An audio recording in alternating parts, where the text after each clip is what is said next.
Good morning. Well, I say just about good morning. I've hit on a new plan now. I'm going to get my housework done first and then do me. Oh, anyway, my domestic arrangements. No concern of you. Right. It's the 1st of May. Have you done your white rabbits or pinch of the punch for the 1st of the month? What's all that about? Apparently, the pinch and the punch was the fact that back in medieval times, a pinch of salt was very injurious for witches. And as for rabbits, do you do any of these things? I'm a white rabbit man myself, but I get very annoyed when I forget that you have to say it as the very first thing of the day. It helps living on your own, because other than shouting at the cat, I'm the only one who's, you'll end up talking to yourself, don't you? I'm going to do my mug of the day first. It's a pretty little mug. It's got cars on it and Jags. It's got Jaguars on it, which is, as you might have caught yesterday, is particularly emotive to me. Now, that mug is a memory mug because I visited the British Motor Museum, which is down in Warwickshire, and it's absolutely lovely. And here's a few memories from there.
Okay, that's cars out of the way.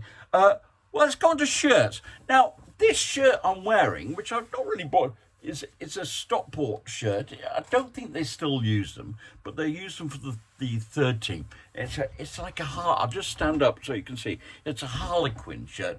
I designed this shirt, and I've actually designed quite a few shirts. Here's another of mine.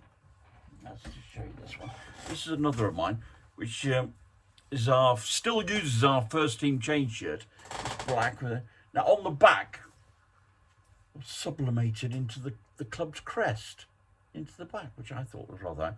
In hindsight, I don't know why I made it grey. I should have made it a bit of a highlight, in white. But you live and learn. You notice I always have the same number on them. These are shirts I have made for myself, so that's my number 3 shirt. What position is that, right? Come on, first question of the day. Nice, easy one. Only people without any knowledge of rugby. Oh, that's what I'm saying. And here's another one. We went through a period of time where, especially in the junior section, because of the material shorts were made of, mums complained about black shorts, okay? So, white shorts. So we changed to black shorts. And to go with them, I redesigned the shirt to give it some black panels. We've now, the material for shorts has improved over the years, so that's no longer an issue. So we've now reverted to white shorts, and the first team shirts have shed the black. But it was nice for a bit, change as good as the rest, as they say. So that was it. So on the subject of shirts, there's the ongoing saga about United's new kits, and I've now found out all 3 of their kits for next season. And here's a little bit of a moment about them.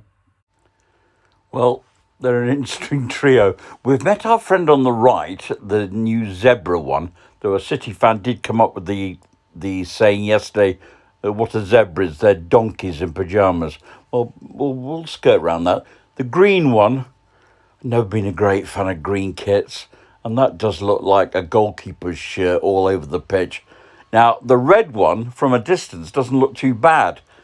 Now, my son is an inveterate bus traveller, and he tells me that up close, the one on the left looks like one of Stagecoach seats, probably before somebody's thrown up all over it.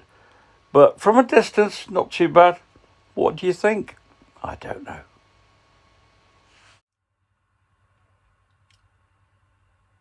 Yeah, not great, are they? Not great. Well, I say not great, but on the scale of things, do they rate in the worst kits of all time?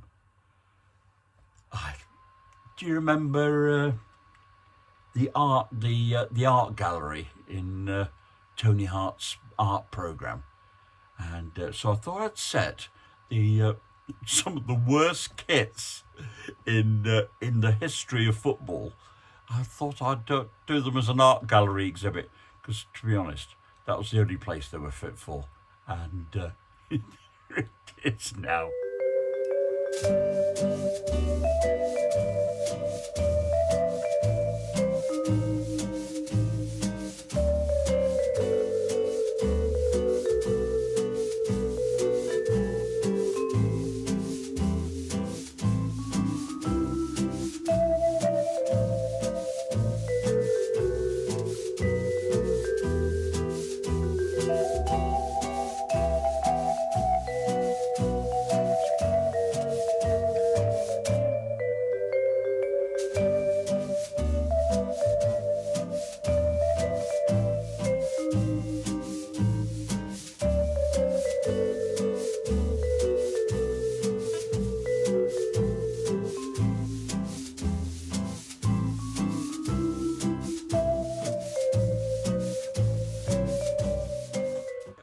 Oh, God. So which is your worst?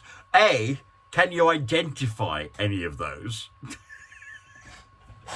So I'll just give you a little hint. My worst one is a Sunderland goalkeeper shirt. I don't know why the goalkeeper's always got the worst end of the stick, but oh, good heaven, they're bad.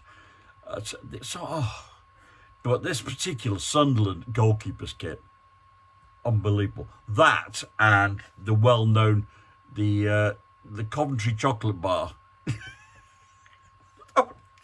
Just, did they wake up in the middle of the night or it was a bad LSD trip, and they thought, oh yeah, we'll do that design. They'll have that, and apparently, some of these teams, have they not got the gazoonas to actually turn around and say, no, we don't like it. But anyway, I think it's about time we gave the results of the film. Yeah, people have done well. There's a couple that you struggle on, but I'll just run through the results. Can I have some popcorn, Mum? Mum, I need to go to the loo, Mum. Oh, come on. Bloody adverts. Come on, get on. So, what's the first one? Here we go. Big cartoon. And it's Up. And the second one, War of the Worlds. Third one, gave you all a bit of problem. Simon Pegg in The World's End. The World's End. Yeah, next one from Jaws. You're going to need a bigger boat. But what did they cut open? They cut open a shark. What was inside its tummy? Oh, here's Zulu. And what was the guy who worked in the malingerer? What was his name? He wore a black shirt. All I want is da-da-da. Yeah. My Fair Lady. What was the stage play it was based on?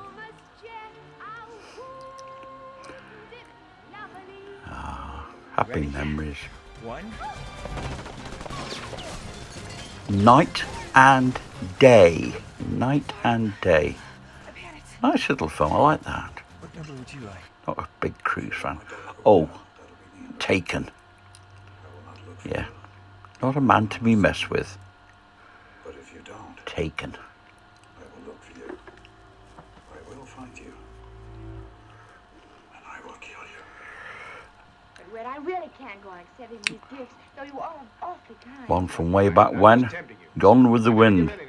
Frankie, my dear, don't give a damn. And finally, that's Steve McQueen in The Towering Inferno. And who was the well-known 1930s music star who appeared in it? There you go. Bye. What did you do? Okay, so here's part 2. This is number 11 to 20, and let's see how you get on. Hang on a minute, lads. I've got a great idea.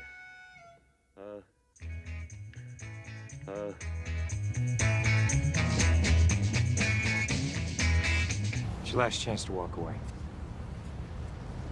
Are you kidding? It's 5 against 1. It's 3 against 1. How do you figure? Once I take out the leader, which is you. You seem pretty laid back. Type B. Speaking of which, Amy's blood type. God, I don't know. I have to look it up at the house. You don't know if she has friends, you don't know what she does all day, and you don't know your wife's blood type. Sure y'all are married? What they say, see a broad to get that booty yak 'em, leg her down or smack 'em, yak 'em.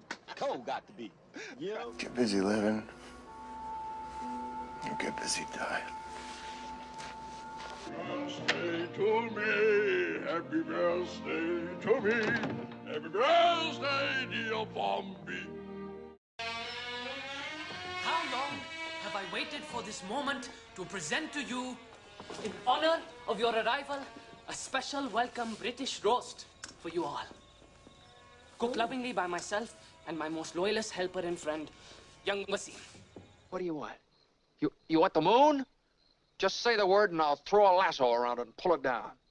Gentlemen, listen up, y'all. Here's the new plan. Why do you think he removes their skins, Agent Starling? Throw me with your acumen. Welcome back.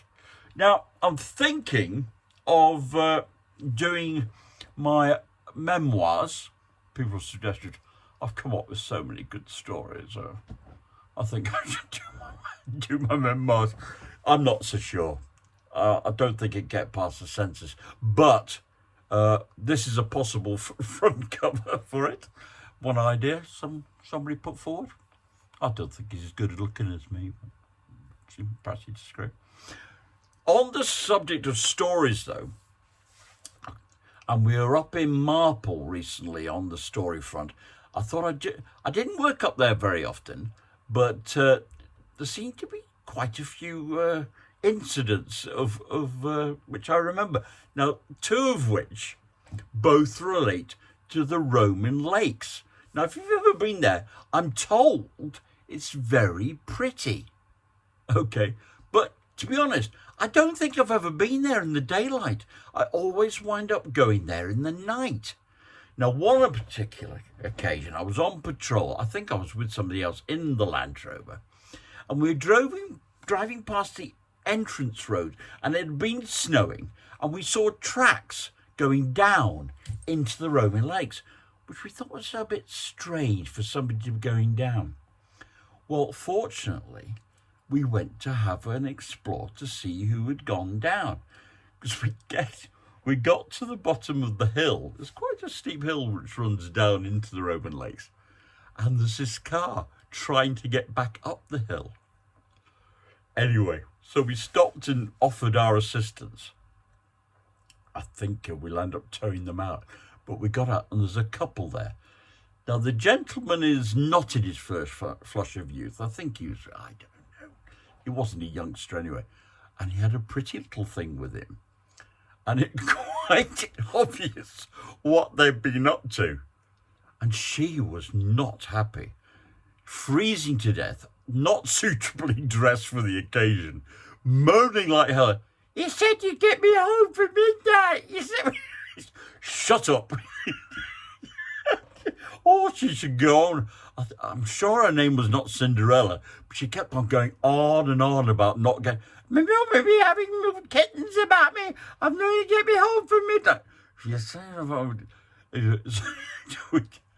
we rendered some assistance and towed them out. And I think it must have been after midnight. And I'm not sure whether she turned into a pumpkin or not. But lucky for them, I think otherwise they'd have been stuck in that car all night. Okay. The other one down at Roman Lakes revolves round, we got called there, usual silly, we were playing silly buggers, we're chasing round in circles after somebody or other, I forget what, it may have been a burglary that had occurred in Marple Bridge, and the offenders had made off towards the Roman Lakes, something like that. I forget the geography of it. But the bottom line was, the search had come to nothing. But we looked at our watches, and it was the appointed hour for the Bruno Tyson fight. And we didn't have time to get out and go and listen to it properly. So somebody dragged a transistor radio out of one of the vehicles. I think there were 3 or 4 vehicles down there in the middle of the woods down by the lakes. And I couldn't take you there for love nor money. So they stick the transistor radio on the bonnet of the Land Rover. And there we are, listening to the Bruno fight in the middle of bloody nowhere. And come on, Frank, come on, Frank. In all the places in all the world, we were at the Roman Lakes listening to Frank Bruno. Crazy times. So there's a couple of tales. I've got some more tales tomorrow, but that's a good tale there. Just received a couple of days ago footage of my granddaughter riding her bike without stabilizers for the first time. It's one of those pivotal moments in your life, riding your bike for the first time. So I've got a little clip for you, and it catalogues her receiving the bike on her birthday in January, and then recently, in the last few days, getting to ride it for the first time without stabilizers.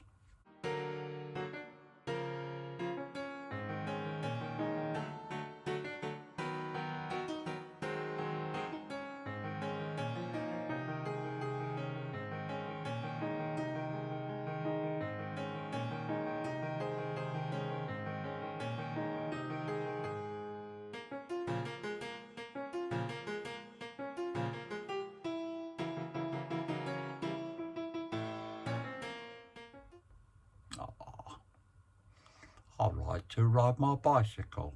Yes. Now, it only remains for me to say, see you tomorrow. Be good. Don't work too hard. Don't shout at the kids too much. Be good to them. They'll be good to you. That's all, folks.